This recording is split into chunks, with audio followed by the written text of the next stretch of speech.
Hello friends, कैसे हैं आप लोग। सबको मेरा जय भीम। नमो बोलता है। बुद्ध और उनका धर्म में आज का टॉपिक है सत्यकर्ता, उत्सुकता और साहस। नंबर 1, जागरूक रहकर बुद्धिमान आदमी अविद्या को हटाकर प्रज्ञा रूपी प्रसाद पर चढ़कर शोकग्रस्त मानव जाति को ऐसे देखता है जैसे कोई पर्वत शिखर से बुद्धिमान आदमी नीचे घाटी में मूर्खों को देखता है।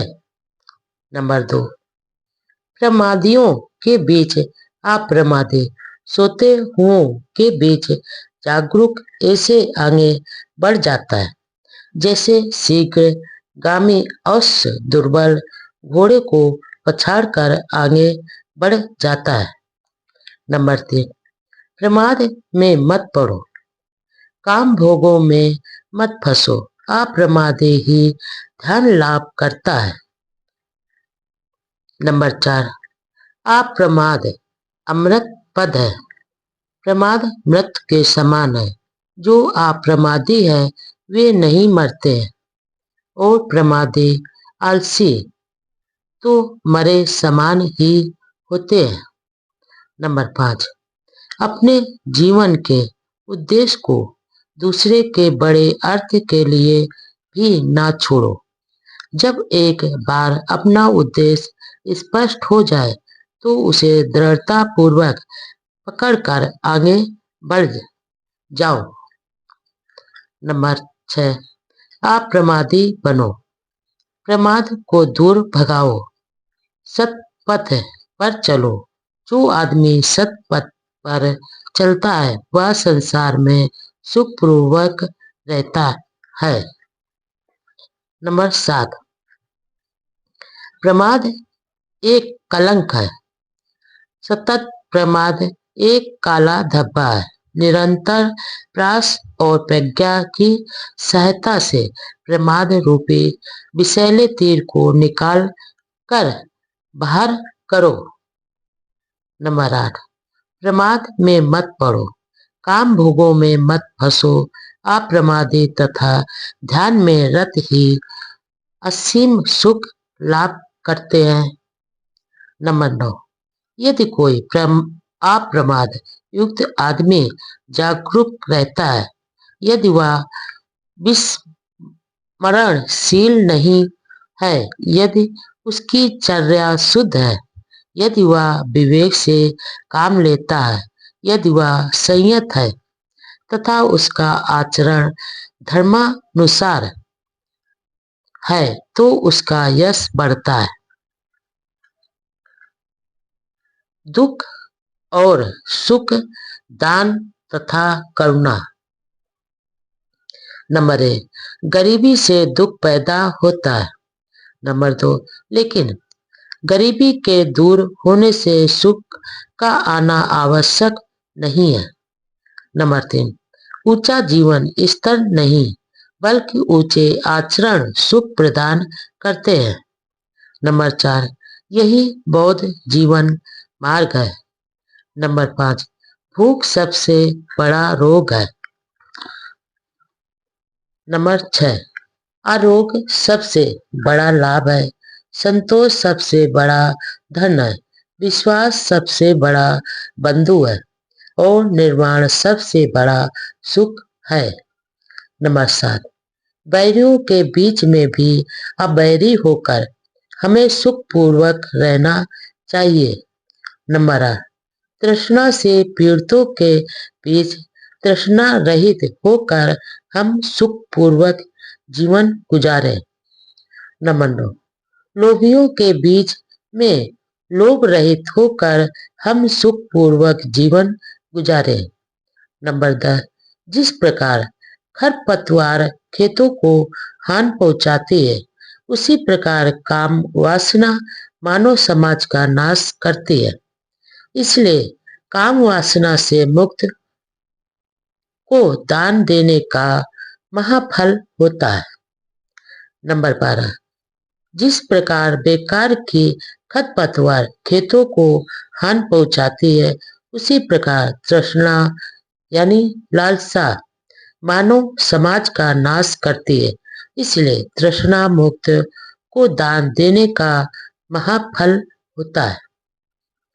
नंबर 13, धर्म का दान सब दानों से बढ़कर है। धर्म का मधुर सब मधुरों से बढ़कर है। धर्म का आनंद सब आनंदों से बढ़कर है। नंबर 14, विजय से बैर पैदा होता है। पराजित दुखी रहता है। जिसने विजय और पराजय का त्याग कर दिया है और संतोषी है, वह सुखी रहता है।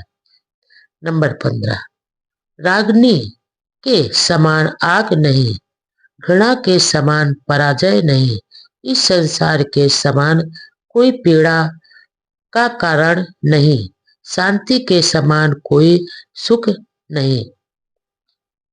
नंबर 16, दूसरों के दुर्वचनों और दुष्कर्मों पर ध्यान मत दो। दूसरों के कृत्य आकृत की ओर मत देखो, अपने ही कृत्य आकृत को देखो।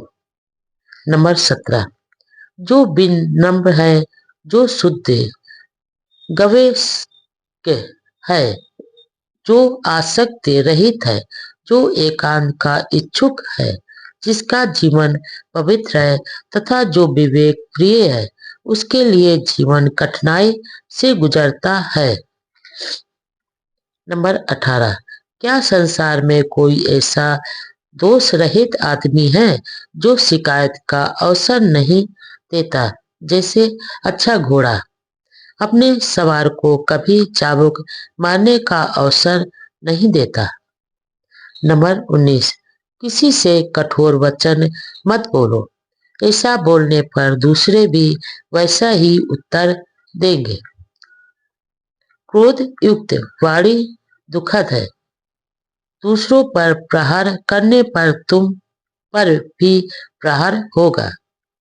नंबर 20, स्वतंत्रता भी नम्रता, कुशल चित्त और निस्वार्थपरता का संसार के लिए वैसा ही महत्व जैसे रथ के लिए उसके पहिए की धुरी का। नंबर 21, यही बौद्ध जीवन मार्ग है, विचारशीलता और बुद्धिमत्ता। नंबर 1, प्रत्येक कार्य करते समय जागरूक रहो।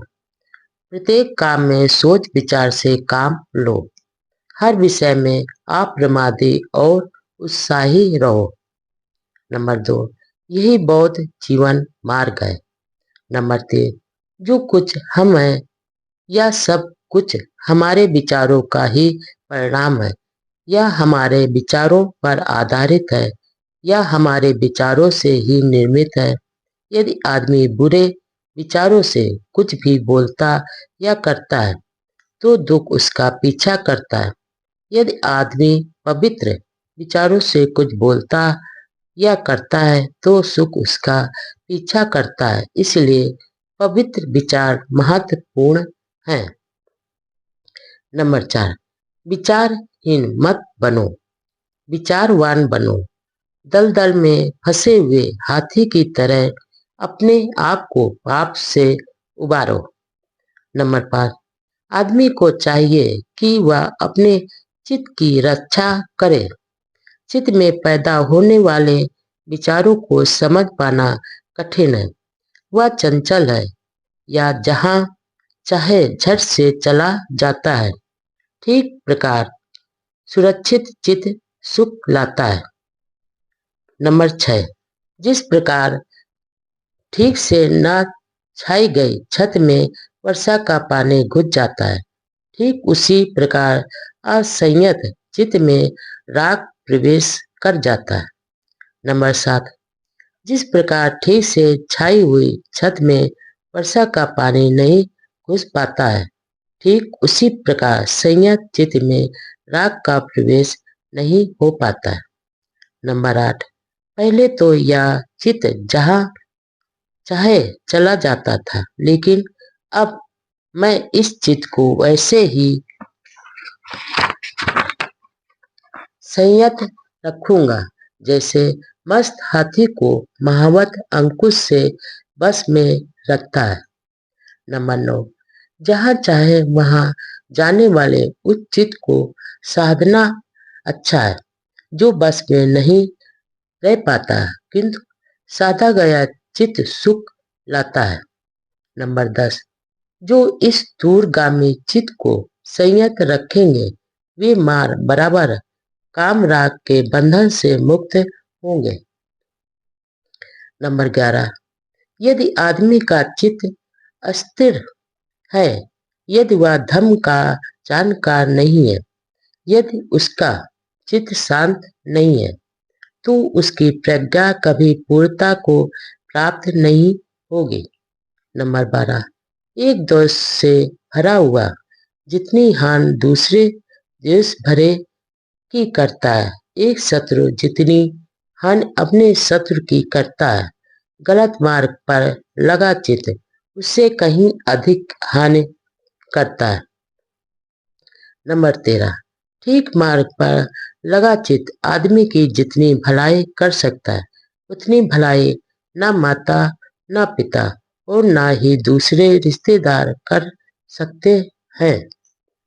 नंबर 1, भगवान बुद्ध ने पुनर्जन्म की देशना की है, किंतु भगवान बुद्ध ने यह भी कहा है कि संसरण यानी आवागमन नहीं है।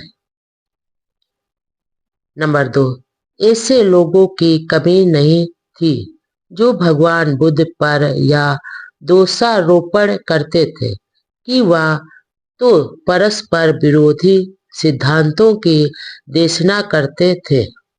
नंबर 3, आलोचक प्रश्न करते थे कि संसरण यानी आवागमन के बिना पुनर्जन्म कैसे हो सकता है।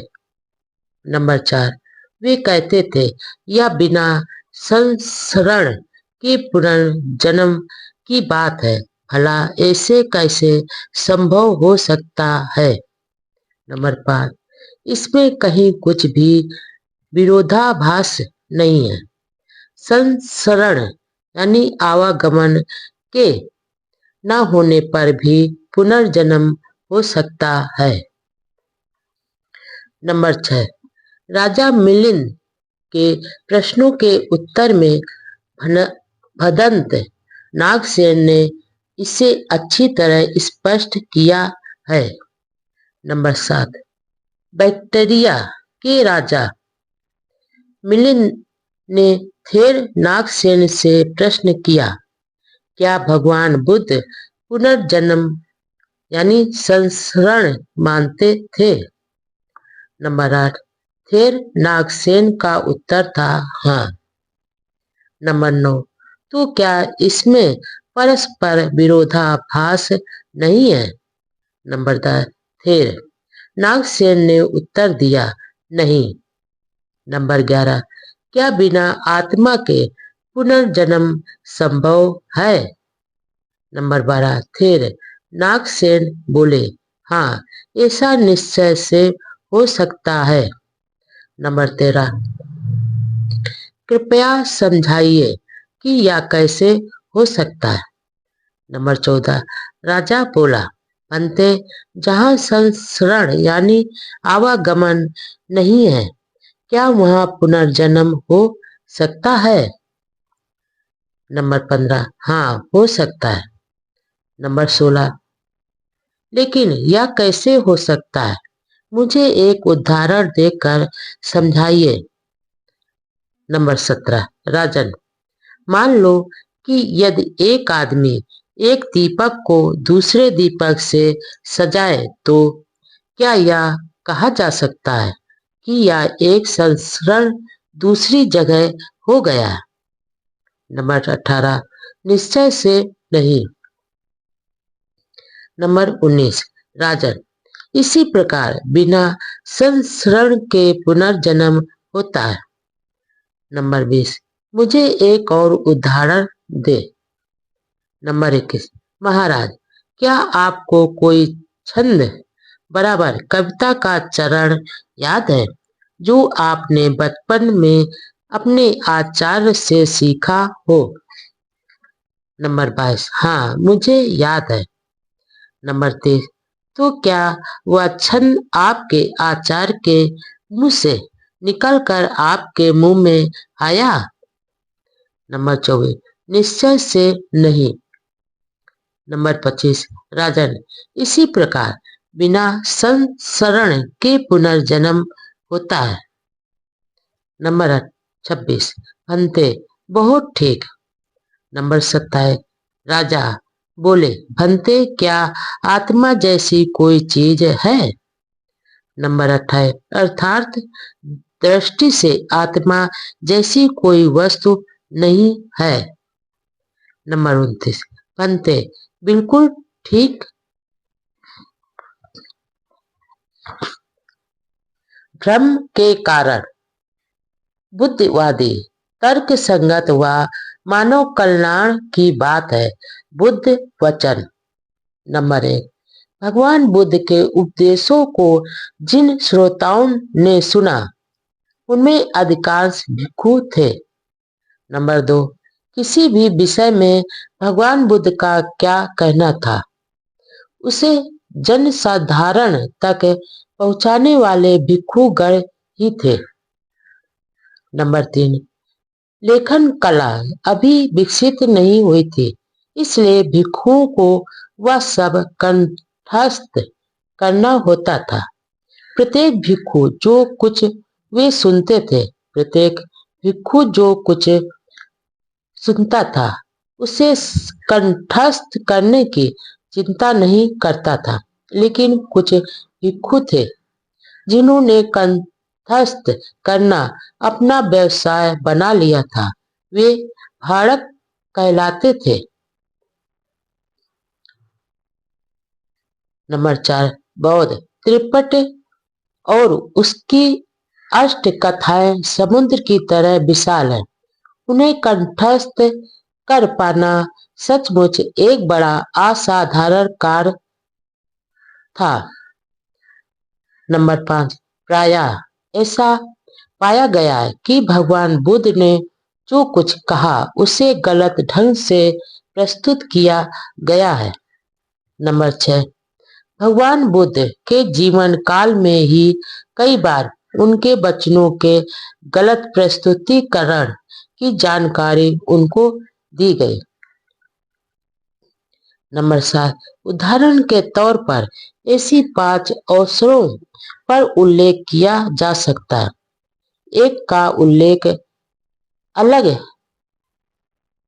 दम सूत्र में आया है, दूसरे का महाकाम विभंग सूत्र में, तीसरे करण कंठल सूत्र में, चौथे का महत ताहणा संख्या सूत्र में और पांचवा का जीवक सूत्र में। नंबर 8, शायद इस तरह के और भी अनेक अवसरों पर तथागत के वचनों का गलत प्रस्तुतिकरण किया गया हो, क्योंकि हम देखते हैं कि भिक्षु भी भगवान बुद्ध के पास गए और प्रश्न किया कि ऐसी परिस्थिति में उन्हें क्या करना चाहिए।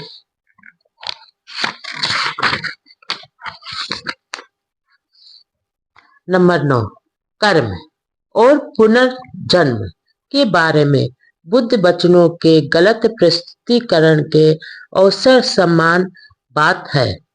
नंबर 10, इन सिद्धांतों को ब्राह्मणी धर्म में भी स्थान प्राप्त है। परिणाम स्वरूप भड़कों के लिए ब्राह्मणी मत को बौद्ध धर्म में सम्मिलित कर लेना सुगम था। नंबर 11, इसलिए त्रिपिटक में जिसे भी बुद्ध वचन के रूप में माना गया उसे स्वीकार करने में बहुत सावधानी की आवश्यकता है। नंबर 12, लेकिन इसके लिए एक कसौटी उपलब्ध है। नंबर 13, यदि कोई ऐसी बात है जिसके बारे में विश्वास के साथ कहा जा सकता है तो वह यह है कि उनका कोई महत्व नहीं होता यदि उनका कथन बुद्ध संगत तर्क संगत नहीं होता। इसलिए जो कुछ भी बुद्ध संगत है और तर्क संगत है, अन्य बातें समान होते हुए उसे बुद्ध वचन के रूप में लिया जा सकता है। नंबर 14, दूसरी बात यह है कि भगवान बुद्ध ने कभी ऐसी बेकार की चर्चा में नहीं पड़ना चाहा जो व्यक्ति के कल्याण के लिए लाभकारी नहीं थी। इसलिए कोई भी ऐसी बात जिसका व्यक्ति के कल्याण से कोई संबंध नहीं, यदि भगवान बुद्ध के सिर मढ़ी जाती है तो उसे बुद्ध वचन स्वीकार नहीं किया जा सकता। नंबर 15, एक तीसरी कसौटी भी है, वह यह कि भगवान बुद्ध ने सभी विषयों को 2 वर्गों में विभक्त कर रखा था। ऐसे विषय जिनके बारे में वे निश्चित थे और ऐसे विषय जिनके बारे में वे निश्चित नहीं थे। जो विषय पहली श्रेणी में आते हैं उनके बारे में उन्होंने अपने विचार निश्चयात्मक रूप से और अंतिम रूप से व्यक्त किए हैं। जो विषय दूसरी श्रेणी में आते हैं उनके बारे में उन्होंने अपने विचार व्यक्त किए हैं, लेकिन ऐसे विचार बदले भी जा सकते हैं। नंबर 16, वार्ता करते समय जिन 3 प्रश्नों के बारे में संदेह और मतभेद है उनके बारे में यह निर्णय करने से पहले कि भगवान बुद्ध का निश्चय मत क्या था, यह आवश्यक है कि हम इन कसौटियों को ना भूलें। बौद्ध जीवन मार्ग, कुशल कर्म, अकुशल कर्म तथा पाप। नंबर 1, कुशल कर्म करो, अकुशल कर्मों में भागीदार ना बनो, कोई पाप कर्म ना करो। नंबर 2, यही बौद्ध जीवन मार्ग है। नंबर 3, यदि आदमी कुशल कर्म करे तो उसे इसको बार बार करना चाहिए, उसी में चित्त लगाना चाहिए। कुशल कर्मों का संचय सुख कर होता है। नंबर 4, अच्छाई के बारे में यूं ही मत सोचो कि मैं इसे प्राप्त नहीं कर सकूंगा। बूंद बूंद से घड़ा भर जाता है। इसी प्रकार थोड़ा थोड़ा संचय करके कुशल कर्मों में वृद्धि होती है। नंबर 5, जिस काम को करके व्यक्ति को पछताना ना पड़े और जिसके फल को वह आनंदित होकर और संतुष्ट होकर हो सके, उस काम का करना अच्छा है। नंबर 6, जिस काम को करके आदमी को पश्चाताप ना हो और जिसके फल को हर्ष और संतुष्टि से भोगा जा सके, उस काम का करना अच्छा है। नंबर 7, यदि आदमी कोई कुशल कर्म करे तो उसे वह कुशल कर्म बार बार करना चाहिए, उसे इसमें आनंदित होना चाहिए। सुख कर्म का संचय आनंददायक होता है। नंबर 8, एक अच्छे आदमी को भी बुरे दिन देखने पड़ जाते हैं जब तक उसके कुशल कर्मों का फल विपाक नहीं मिलता, लेकिन जब उसे अपने कुशल कर्मों का फल मिलना आरंभ होता है तब अच्छा आदमी अच्छे दिन देखता है। नंबर 9, अच्छाई के बारे में यह कभी ना सोचे कि मैं इसे प्राप्त ना कर सकूंगा। जिस प्रकार बूंद बूंद करके पानी का घड़ा भर जाता है, उसी प्रकार थोड़ा थोड़ा करके भी भला आदमी अच्छाई का संचय कर लेता है। नंबर 10, चंदन की सुगंध कमल, जूही तथा मल्लिका की सुगंध से बढ़कर सील की सुगंध होती है। नंबर 11, धूप और चंदन की सुगंध कुछ ही दूर तक जाती है, किंतु सील की सुगंध बहुत दूर तक जाती है। नंबर 12, बुराई के बारे में भी यह ना सोचें कि यह मुझ तक नहीं पहुंचेगी। जिस प्रकार बूंद बूंद करके पानी का घड़ा भर जाता है, उसी प्रकार थोड़ी थोड़ी करके बुराई भी बहुत हो जाती है। नंबर 13, उस काम का करना अच्छा नहीं जिसे करके पछताना पड़े और जिसके फल को अश्रु मुक्त होकर विलाप करते हुए भोगना पड़े। नंबर 14, यदि कोई आदमी दुष्ट मन से कुछ बोलता है या कोई काम करता है तो दुख उसके पीछे पीछे ऐसे ही हो लेता है जैसे गाड़ी का पहिया खींचने वाले पशु के पीछे पीछे। नंबर 15, पाप कर्म ना करो, प्रमाद ना करो, मिथ्या दृष्टि ना रखो। नंबर 16, कुशल कर्मों में अप्रमादी हो, बुरे विचारों का दमन करो। जो कोई कुशल कर्म करने में ढील करता है, उसका मन पाप में रमण करने लगता है। नंबर 17, उस काम का करना ठीक नहीं जिसे करने के बाद पछताना पड़े, जिसका फल अश्रुमुख होकर भोगना पड़े। नंबर 18, पापी भी सुख ही देखता है जब तक उसका पाप कर्म का विपाक बराबर फल नहीं होता, लेकिन जब उसके पाप कर्म का विपाक होता है तो वह दुख भोगता है। नंबर 19, किसी आदमी को बुराई के प्रति सावधान होकर यह नहीं सोचना चाहिए कि यह मुझ तक नहीं पहुंच सकेगी। जैसे पानी की बूंदों के गिरने से भी घड़ा भर जाता है, उसी प्रकार थोड़ा थोड़ा संचय करते हुए मूक आदमी पाप से भर जाता है।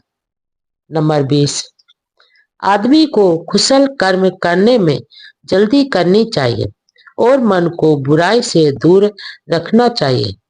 यदि आदमी कुशल कर्म में ढील करता है तो उसका मन पाप में रमण करने लग जाता है। नंबर 21, यदि आदमी से पाप हो जाए तो उसे पाप कर्म को दोबारा नहीं करना चाहिए। उसे पाप से आनंदित नहीं होना चाहिए। पाप का संचय दुखदायी होता है। नंबर 22, कुशल कर्म का पालन करें, अकुशल कर्म का पालन न करें। कुशल कर्म करने वाला इस लोक में सुखपूर्वक रहता है। नंबर 23, कामुकता से दुख पैदा होता है, कामुकता से भय पैदा होता है। जो कामुकता से एकदम मुक्त है उसके लिए ना दुख है और ना भय है।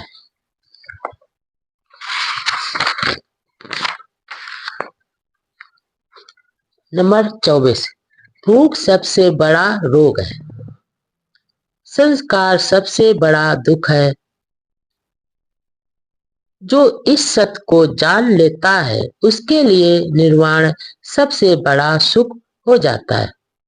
नंबर 25, स्वयं प्रति स्वयं उत्पन्न तथा स्वयं पोषित पाप कर्म करता ऐसे ही पीस डालता है जैसे वज्र मूलवान मणि को तोड़ता है। नंबर 6, जो आदमी अत्यंत दुशील होता है वह अपने पाप को उस निम्न स्थिति में पहुंचा देता है जहां उसका शत्रु उसे चाहता है, ठीक वैसे ही जैसे अमर बेल उस वृक्ष को जिसे वह घेरे रहती है। नंबर 27, अकुशल कर्मों का तथा अहितकर कर्मों का करना आसान है, कुशल कर्मों का तथा हितकर कर्मों का करना कठिन है। तृष्णा, लोभ और काम वासना। नंबर 1, तृष्णा अथवा काम वासना के वशीभूत न होना। नंबर 2, यही बौद्ध जीवन मार्ग है। नंबर 3, धन की वर्षा होने से भी व्यक्ति की कामना की पूर्ति नहीं होती। बुद्धिमान व्यक्ति ठीक प्रकार जानता है कि कामनाओं की पूर्ति का न होना कष्टदायक है। नंबर 4, वह दिव्य काम भोगों में भी आनंद नहीं लेता। तृष्णा के क्षय में ही उसका सुख होता है। वह सम्यक संबुद्ध का श्रावक होता है। नंबर 5, तृष्णा से शोक पैदा होता है। तृष्णा से भय पैदा होता है।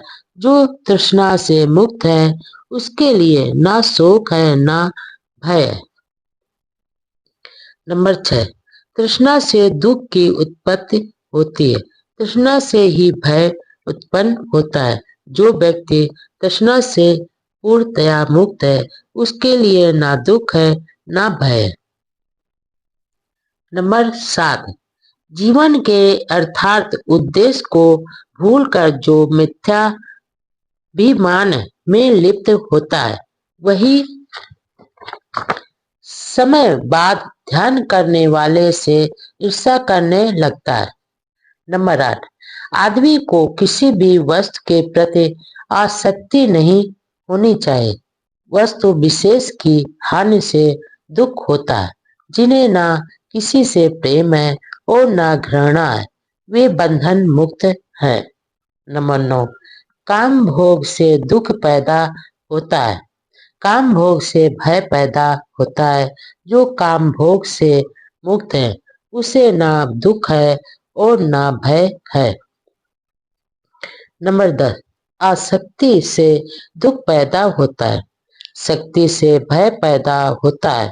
जो आसक्ति से मुक्त है उसे ना दुख है और ना भय है। नंबर 11, काम वासना से दुख पैदा होता है। काम वासना से भय पैदा होता है। जो काम वासना से मुक्त है उसे ना दुख है और ना भय है। नंबर 12, लोभ से दुख पैदा होता है। लोभ से भय पैदा होता है।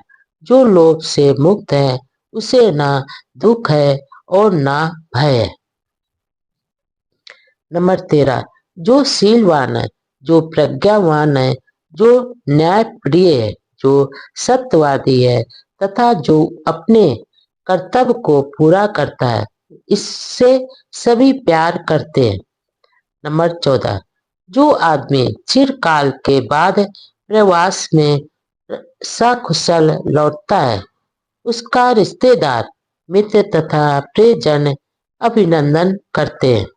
नंबर 15, इसी प्रकार कुशल कर्म करने वाले के कुशल कर्म परलोक में उसका उसी प्रकार स्वागत करते हैं जिस प्रकार परदेश से लौटने पर उसके रिश्तेदार और मित्र उसका स्वागत करते हैं।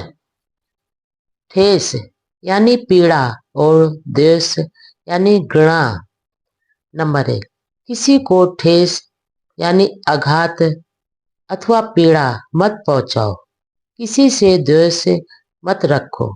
नंबर 2, यही बौद्ध जीवन मार्ग है। नंबर 3, क्या संसार में कोई आदमी इतना निर्दोष है कि वह दोषारोपण का अवसर ही नहीं देता, जैसे एक शिक्षित घोड़ा चाबुक की मार का अवसर ही नहीं देता।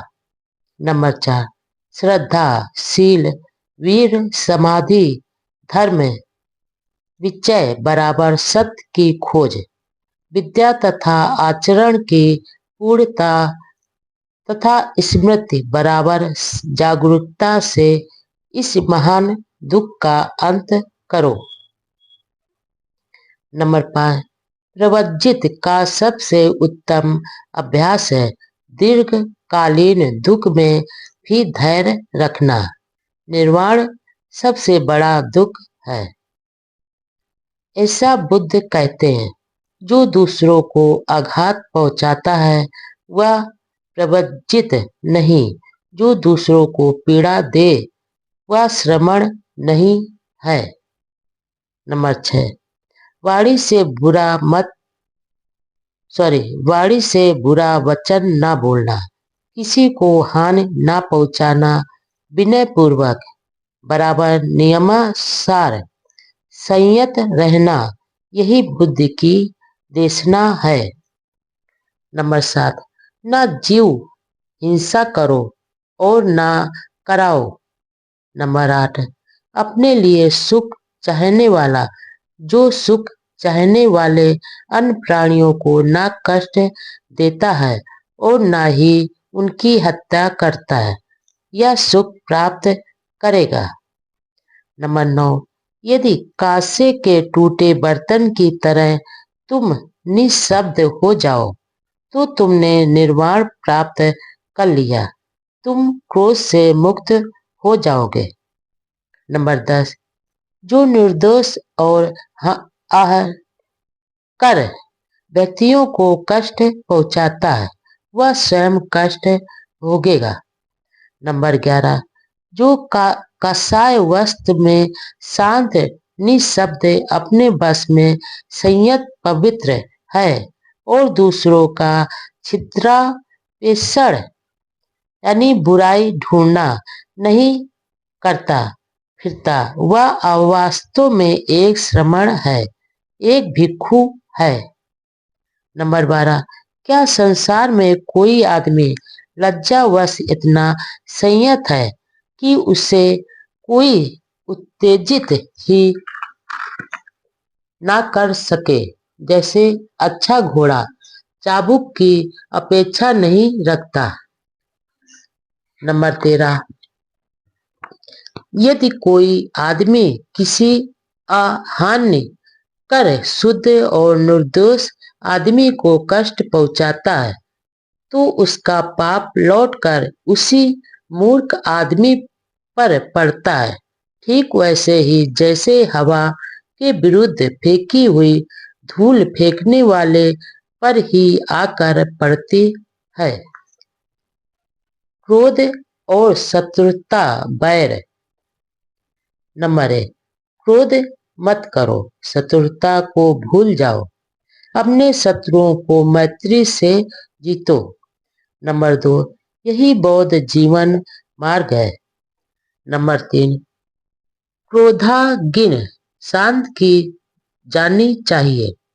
नंबर 4, जो यही सोचता रहता है उसने मुझे गाली दी, उसने मेरे साथ बुरा व्यवहार किया, उसने मुझे हरा दिया, उसने मुझे लूट लिया, उसका बैर कभी शांत नहीं होता।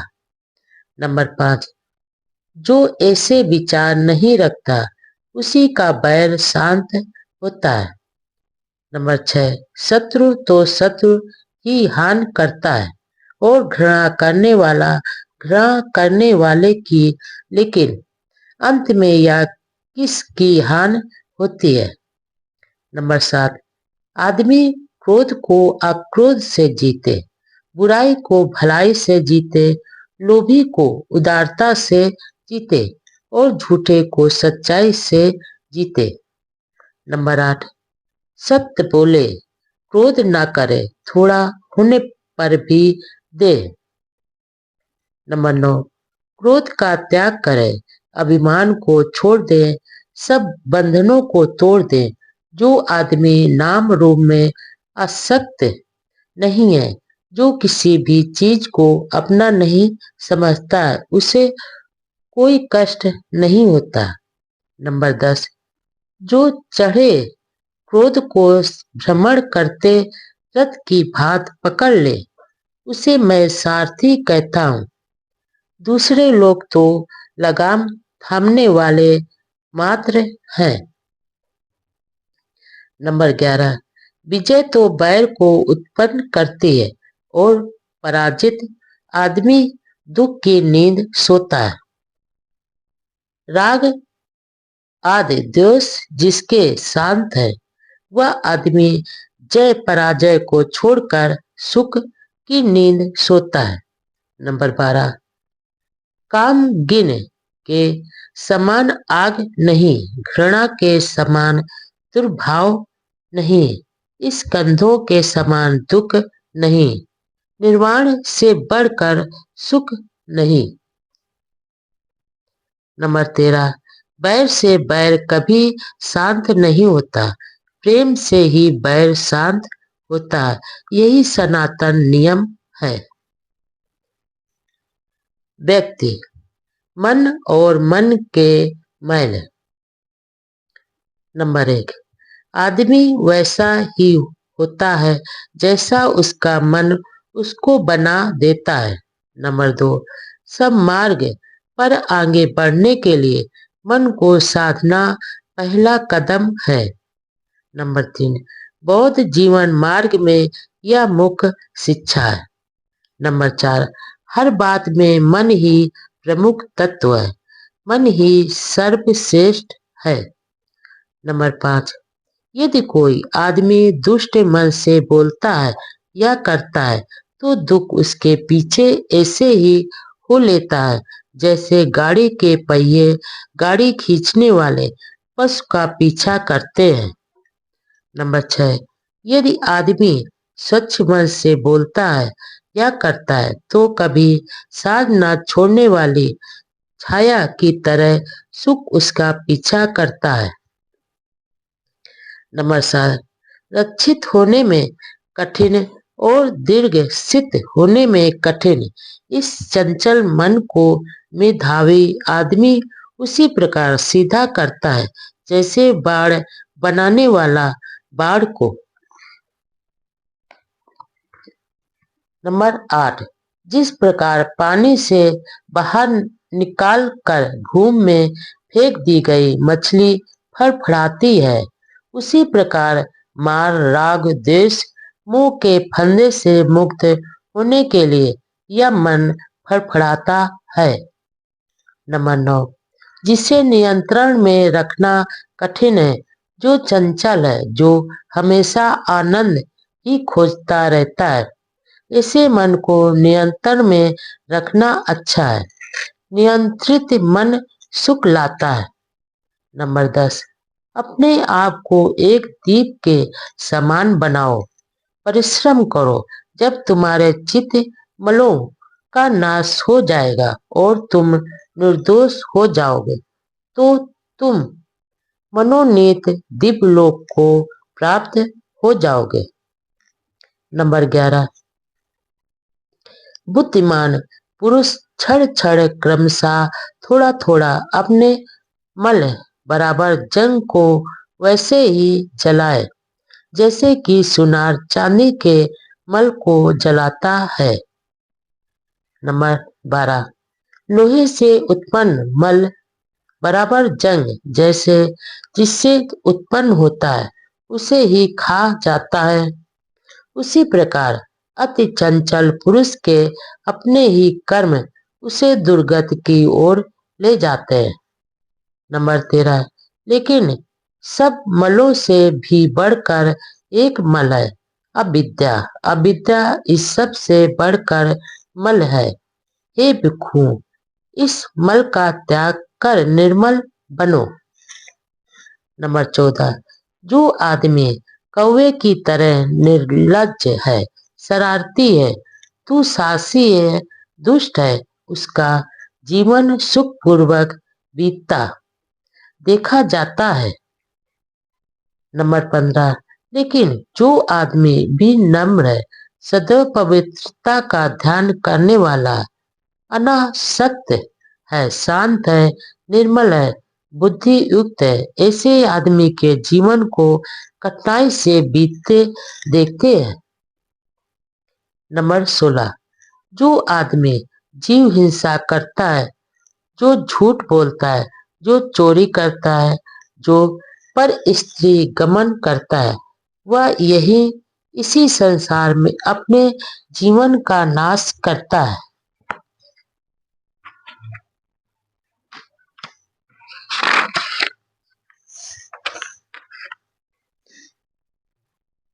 नंबर 17, जो आदमी शराब आदि नशीली चीजों का सेवन करता है, वह इस प्रकार इसी लोक में अपनी कब्र खोदता है। नंबर 18, हे पुरुष, पापियों असनियों के बारे में ऐसा जान ले ताकि तुझे लोभ और पाप कर्म चिरकाल तक दुख में ही ना डाले रहें। नंबर 19, संसार अपनी श्रद्धा या सुखी के अनुसार किसी को देता है। यदि आदमी दूसरों को दिए गए खाने पीने से कुढ़ता है तो उसको ना दिन में और ना ही रात में शांति मिल सकती है। नंबर 20, जिसके मन में ऐसी भावना जड़ मूल से जाती रही है वह दिन रात शांति को प्राप्त होता है। नंबर 21, राग के समान आग नहीं और लोभ के समान क्रोध बराबर बाढ़ नहीं। नंबर 22, दूसरों के दोष आसानी से दिखाई देते हैं, अपने दोषों को देखना कठिन है। आदमी दूसरों के दोषों को तो भूसे की भांति उड़ाता फिरता है, किंतु अपने दोषों को तो वैसे ही छिपाता है जैसे दुष्ट जुआरी घोटी को जुआरी गोटी को। नंबर 23, जो आदमी दूसरों के दोष ही देखता रहता है और सदा हाय हाय करता है उसके आश्रय बराबर चित्त मल बढ़ते जाते हैं।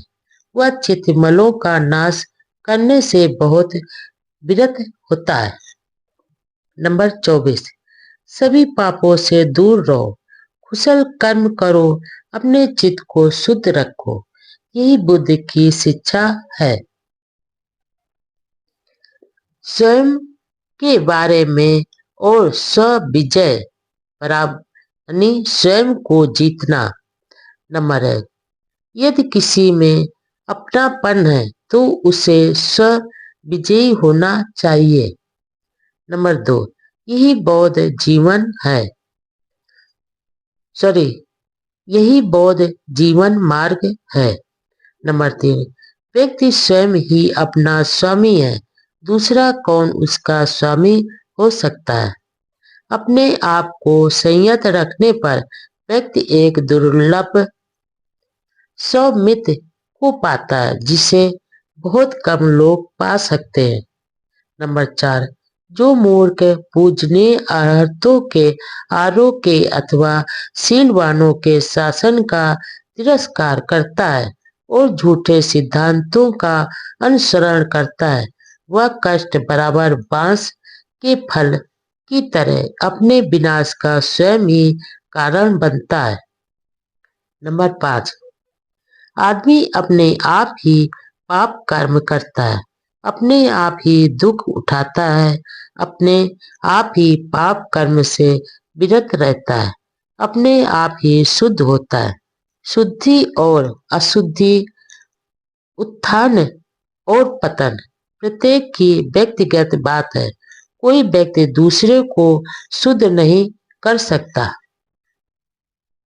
नंबर 6, जो केवल सुखों को ही देखना पसंद करता है, जो इंद्रियों में असक्त है, जो भोजन में मात्रा को नहीं जानता, जो प्रमादी और शिथिल है और जो हीन वीर है, उस आदमी को उसके अपने असंयत कर्म ही ऐसे उखाड़ देते हैं जैसे वायु दुर्लभ पेड़ को उखाड़ फेंकती है। नंबर 7, जो सुखों की कामना किए बिना जीता है, जिसकी इंद्रियां संयत है, जो भोजन में मात्रा को जानने वाला है, जो श्रद्धावान है तथा वीरवान है, वह वैसे ही स्थिर रहता है जैसे वायु के सामने ठोस पर्वत। नंबर 8, यदि आदमी अपने आप को प्रिय समझता है तो उसे अपना ध्यान रखना चाहिए। नंबर 9, सबसे पहले अपने आप को ही ठीक मार्ग पर लगाएं, तभी दूसरों को उपदेश दें।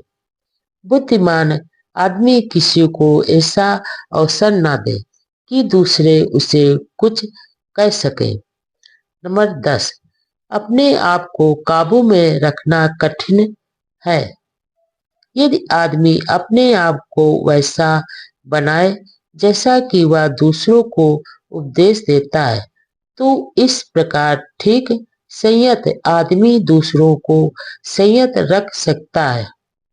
नंबर 11, आदमी स्वयं ही अपने पाप कर्मों का फल भोगता है। स्वयं ही पाप से विरत रहने पर वह परिशुद्ध होता है। शुद्धि और अशुद्धि दोनों ही व्यक्तिगत है। कोई दूसरों को परिशुद्ध नहीं कर सकता। नंबर 12, युद्ध में हजारों को जीतने से अच्छा है स्वयं को जीत लेना। वही महान संग्राम विजयी है। नंबर 13, पहले अपने आप को ठीक मार्ग पर लगाएं, तब दूसरों को उपदेश दें। बुद्धिमान आदमी को चाहिए कि वह शिकायत का अवसर न दे। नंबर 14, यदि आदमी अपने आप को वैसा बनाए जैसा कि वह दूसरों को उपदेश देता है, तब इस प्रकार संयत आदमी दूसरों को भी संयत रख सकता है। अपने आप को संयत रख पाना कठिन है। नंबर 15, वास्तव में आदमी स्वयं ही अपना संरक्षक है। दूसरा कौन संरक्षक हो सकता है? अपने आप को सुरक्षित रखकर आदमी ऐसा संरक्षक पाता है जिसका मिल पाना कठिन है। नंबर 16, यदि आदमी को अपना आप प्रिय है तो उसे अपनी सुरक्षा करनी चाहिए। नंबर 17, आदमी स्वयं अपने पाप का फल भोगता है। स्वयं ही वह परिशुद्ध होता है। शुद्धि और अशुद्धि दोनों व्यक्तिगत है। कोई किसी दूसरे को परिशुद्ध नहीं कर सकता। नंबर 18, आदमी स्वयं अपना संरक्षक है। दूसरा कौन संरक्षक हो सकता है? यदि आदमी अपना संरक्षण करता है तो वह ऐसे संरक्षक को प्राप्त करता है जिसके समान संरक्षक मिलना कठिन है। प्रज्ञा, न्याय और कुशल संगत। नंबर 1, प्रज्ञावान बनो, न्यायशील रहो और अच्छी संगत रखो। नंबर 2, यही बौद्ध जीवन मार्ग है। नंबर 3, यदि कोई ऐसा आदमी मिले जो वर्जनीय की वर्ज ना करे, जो फटकार लगाए और जो बुद्धिमान हो, तो उस आदमी का अनुसरण ऐसे ही करो जैसे किसी खजाना बताने वाले का अनुसरण किया जाता है। उसका अनुसरण किया जाना उत्तम होगा, बुरा नहीं। नंबर 4, जो उपदेश दे, सुमार्ग दिखाए तथा कुमार्ग पर जाने से रोके, वह सज्जनों को तो प्रिय होता है किंतु दुर्जनों को अप्रिय। नंबर 5, पापी पुरुषों की संगत न करो, दुष्ट पुरुषों की संगत न करो, सदाचारियों को मित्र बनाओ, श्रेष्ठ पुरुषों को मित्र बनाओ। नंबर 6, जो धम्मामृत का पान करता है वह शांत चित्त से प्रसन्नता पूर्वक रहता है। श्रेष्ठ पुरुषों द्वारा उपदृष्टि धम्म में बुद्धिमान आदमी सदा सुखी रहता है। नंबर 7, पानी ले जाने वाले जहां वे चाहते हैं पानी ले जाते हैं। वाण बनाने वाले वाण को सीधा करते हैं। बढ़ई लोग लकड़ी को सीधा करते हैं और बुद्धिमान अपने आप को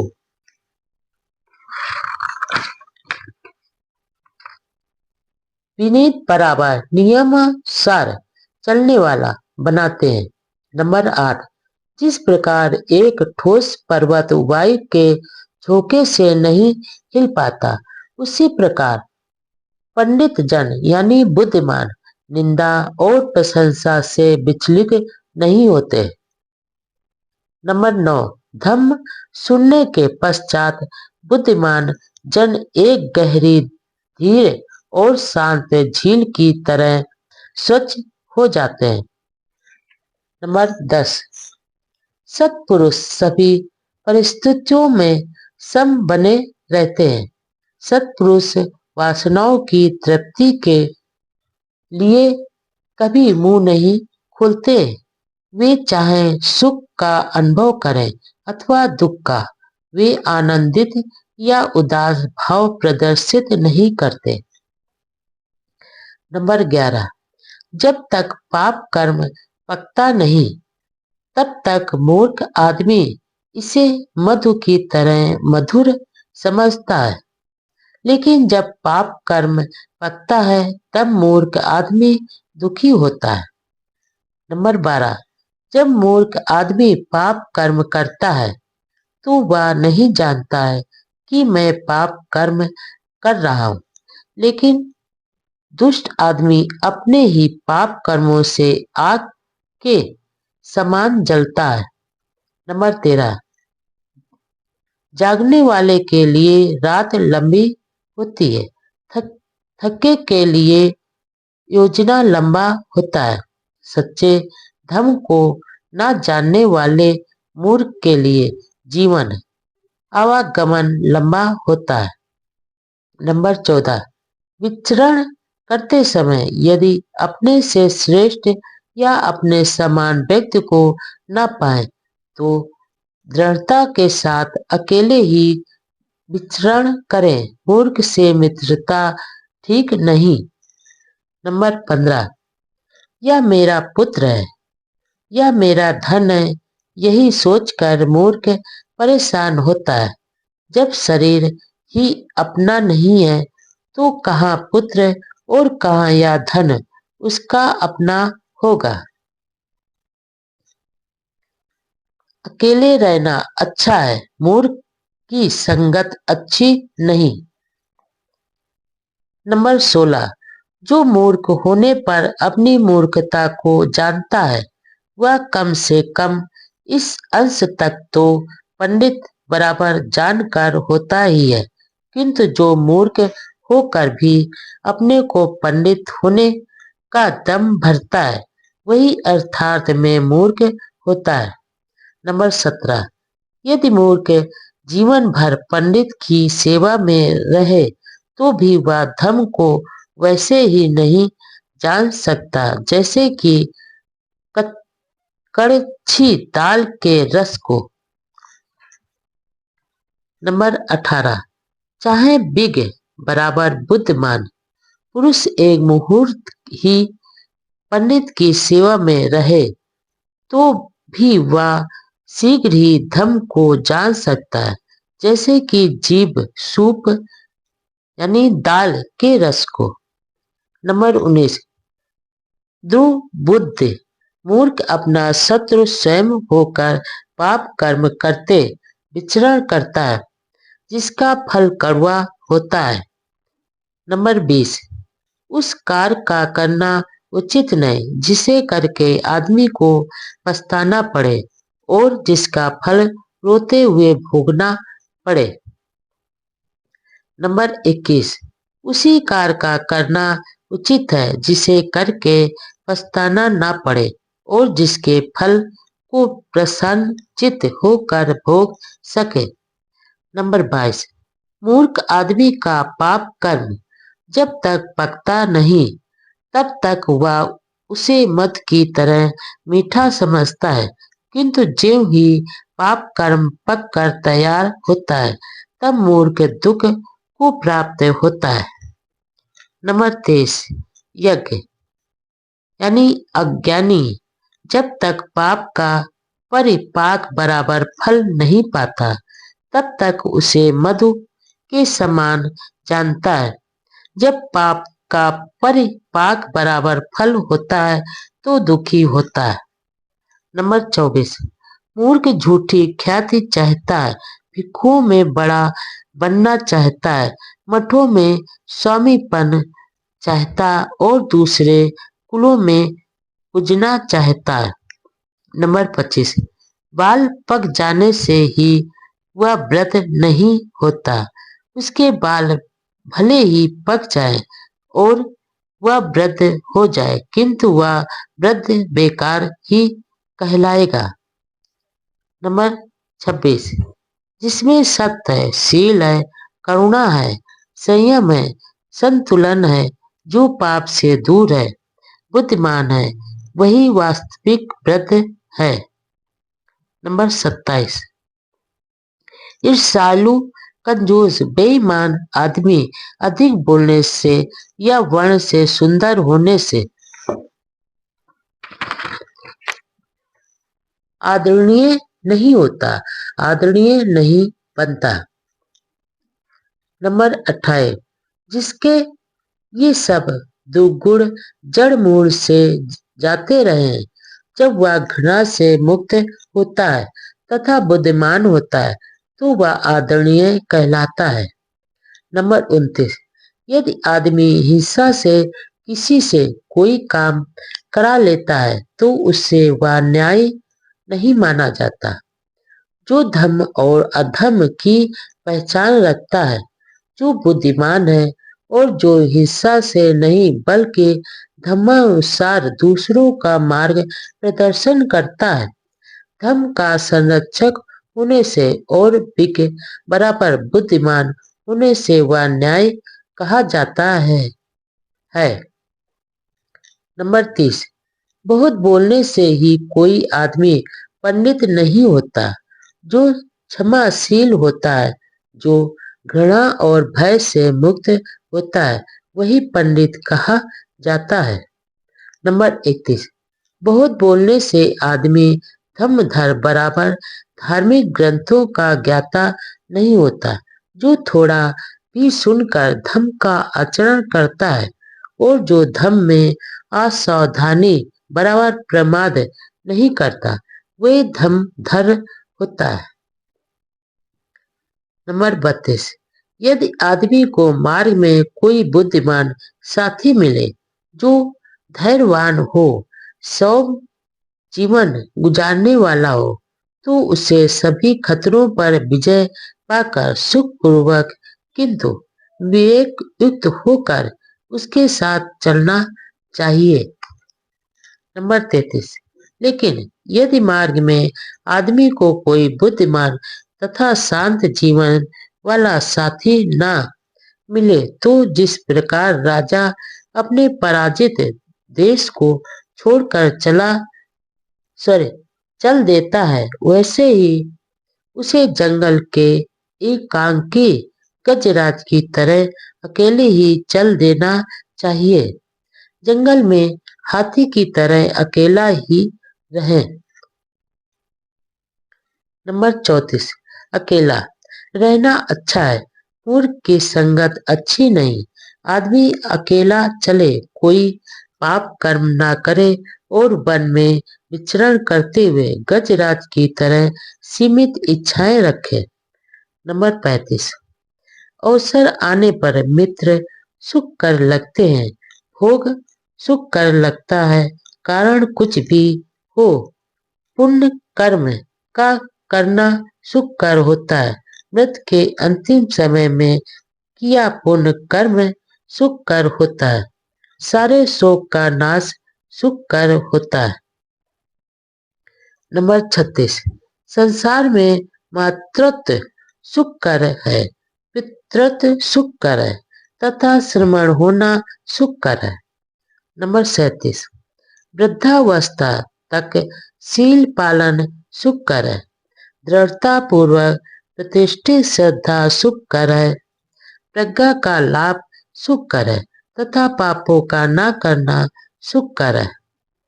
नंबर 38, मूर्खों की संगत में रहने वाला लंबे समय तक दुख भोगता है। मूर्खों की संगत शत्रु की संगत के समान सदा दुखदायी है। बुद्धिमान की संगत सगे संबंधियों की संगत के समान सदा सुखदायी है।